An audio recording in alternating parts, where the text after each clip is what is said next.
Howdy, everyone. This is Andrew from Chess Diagnostic.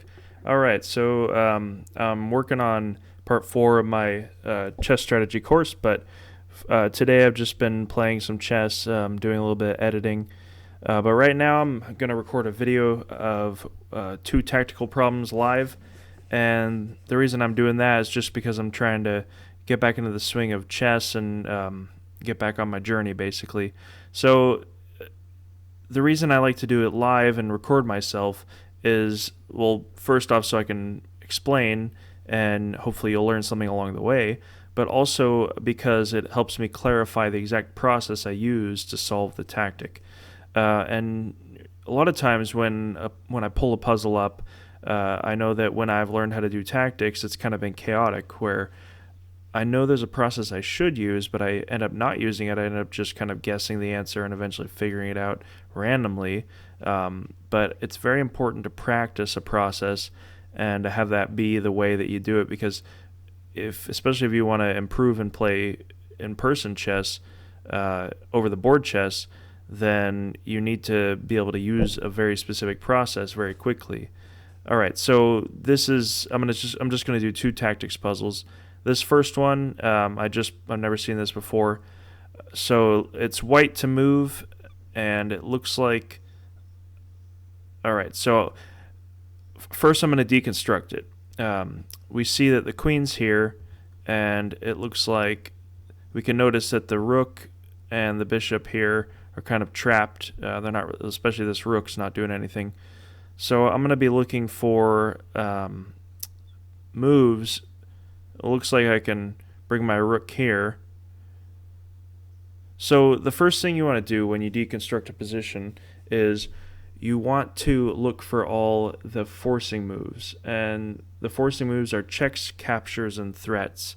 And basically those moves will help you to find all the tactical shots in a position.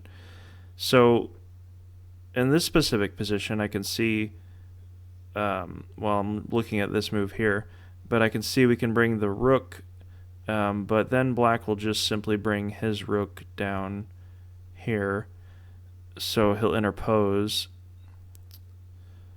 But see, okay, so I just saw something here. Another important thing to realize is that you need to always analyze to the end of the line.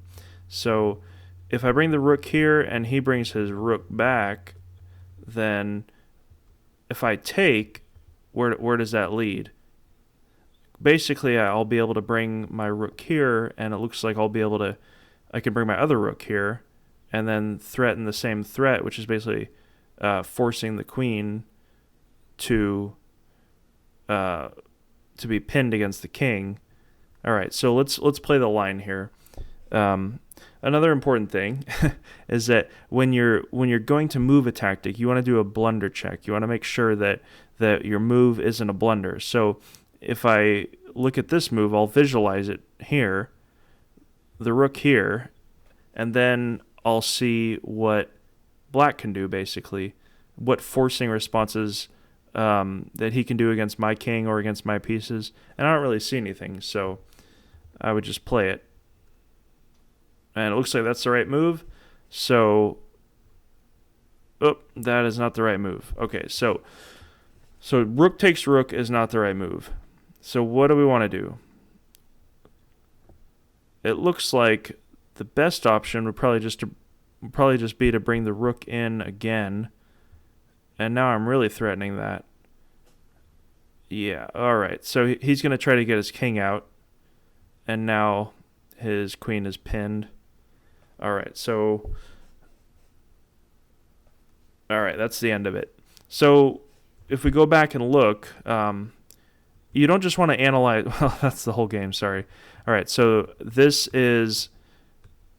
you don't just want to analyze, I found the correct move, so I got it right. You want to analyze the process that you use.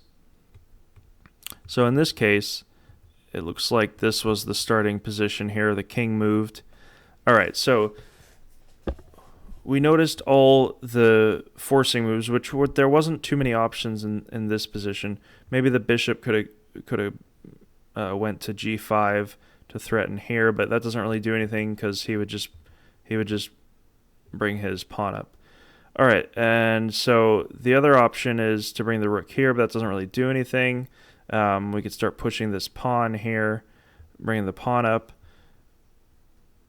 So there's really no other forcing moves that I see. All right, so we're going to move on to the second one.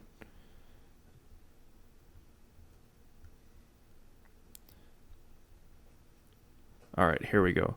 So in this position, we can see that the rook is hitting this knight. All right, so we'll try to deconstruct it from the beginning. So sometimes it helps, especially in very complicated positions, to go in a certain order. You want to look at the king, the queen, then the rook, and then the bishop and the knight. So if you go in that order, you can find all the candidate moves. So king, no. With the queen, let's see here. The queen doesn't really have any forcing moves. Maybe the queen could come here and hit this bishop. All right, so we'll keep that in our head. Another forcing move is the bishop takes here, and now it might look ridiculous to even consider that, but when you're in the first stage of finding the moves, you want to be very open. You don't want to judge anything. It's kind of like being a songwriter or something. You want to put all of your creative effort in the beginning to find all the possibilities, and then after you found the possibilities, you can analyze them.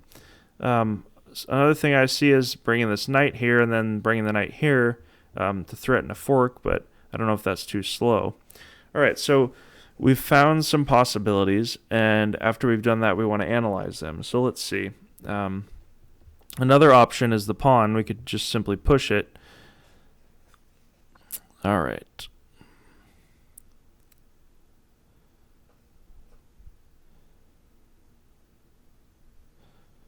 So if I bring my knight here, let's see what black can do.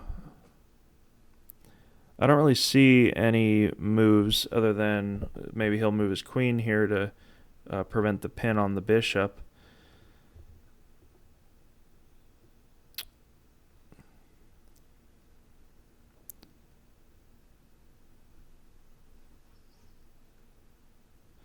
Another option is rook takes bishop as well. We don't want to miss that.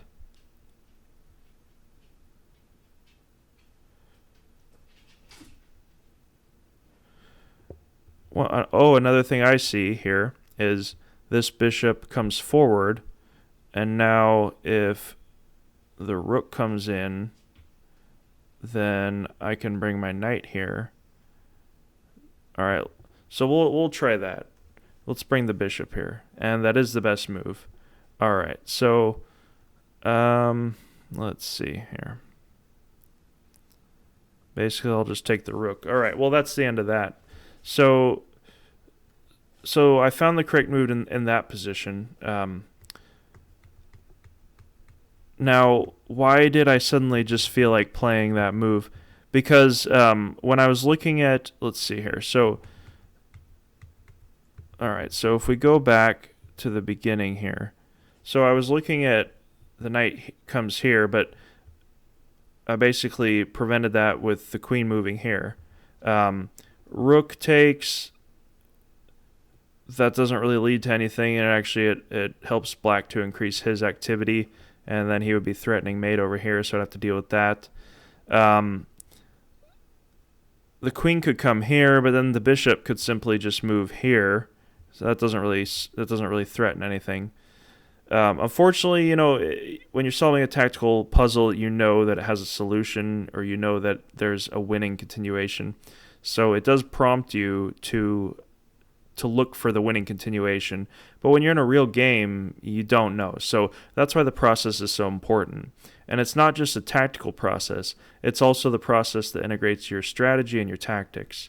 And in my future videos, in the future parts of my strategy course, I'm going to be going through deeper into the thought process behind playing a game.